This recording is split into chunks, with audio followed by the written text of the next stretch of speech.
Hello everyone.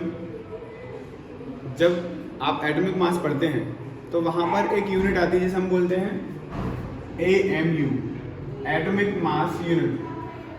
किसी भी atom का जो मास होता है उसको मेजरमेंट करने के लिए हम एक यूनिट का यूज़ करते हैं जिसे हम बोलते हैं एटॉमिक मास यूनिट AMU, जैसे यूनिफाइड मास ही बोलते हैं।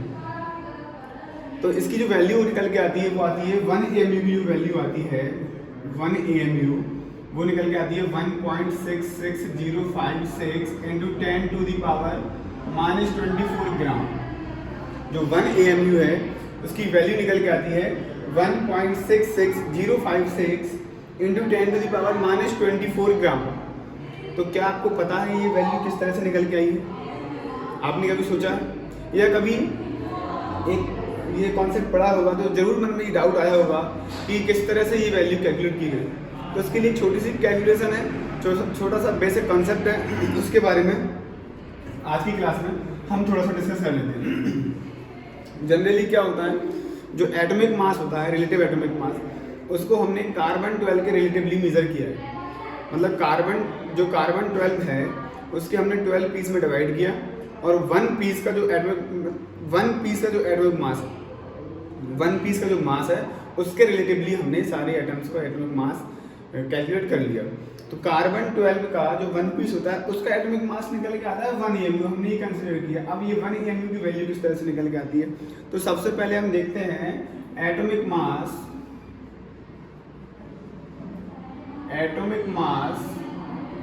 ऑफ C12 एटम कितना निकल के आता है 12 AMU।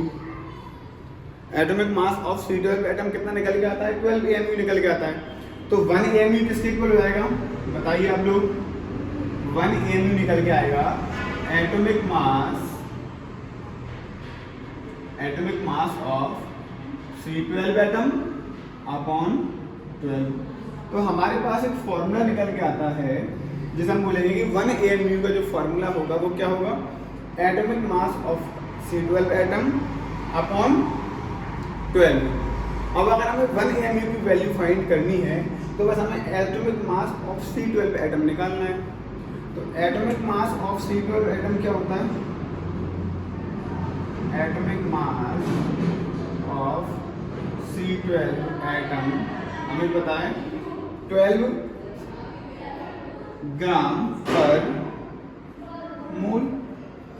जो कार्बन 12 होता है उसका जो एटॉमिक मास निकल के आता है वो 1 मोल में 12 ग्राम निकल के आता है। जब हम मोल कंसेप्ट पढ़ते हैं तो इस चीज़ को समझने की कोशिश करते हैं। मतलब जो 1 मोल एटम्स होते हैं उनका मास कितना होता है? 1 मोल एटम का मास होता है 12 ग्राम। ठीक है, ये भी हमने कर लिया।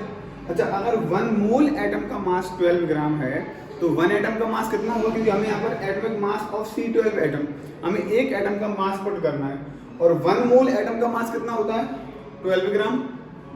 इसका मतलब ये हुआ कि अगर हम 1 मोल एटम्स ले लेंगे कार्बन के तो उनका मास निकल के आता है कितने ग्राम? 12 ग्राम। तो एक एटम पर कितना होगा?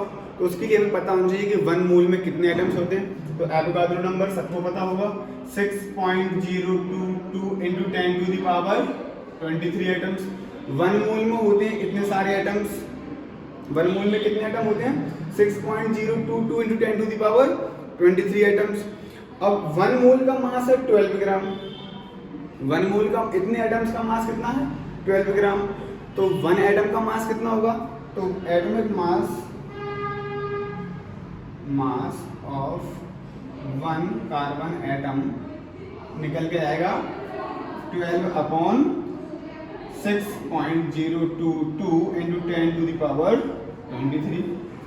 कि भाई अगर 6.022 into 10 to the power 23 atoms का मास 12 ग्राम निकल के आ रहा है तो एक का कितना निकल के आएगा? तो 12 को डिवाइड कर दो नंबर ऑफ एटम से, तो ये वैल्यू हम पुट कर देंगे कहाँ पर? इस वाले इक्वेशन में। तो क्या निकल के आएगा? फाइनली हमारे पास जो नेक्स्ट इक्वेशन बन के आएगी वो कुछ इस तरह से निकल के आएगी कि 1 AMU equal to atomic mass of C12 atom कितना निकल के आएगा बताइए? 12 upon 6.022 into 10 to the power 23 into में कितना दे रखा है? 12 दे रखा है। 12 से 12 डिवाइड क्या बचेगा? 1 AMU इक्वल टू निकल के आएगा 1/6.022 × 10⁻23 हमारे पास ये डिजिट आ गई है। मतलब 1 को हमें डिवाइड करना है 6.022 × 10⁻23 से। तो फाइनली जब हम इस कैलकुलेशन को करते हैं, जब 1 को हम डिवाइड करते हैं 6.022 × 10⁻23 से, तो हमारे पास जो फाइनल डिजिट्स आते हैं वो निकल के आते हैं क्या?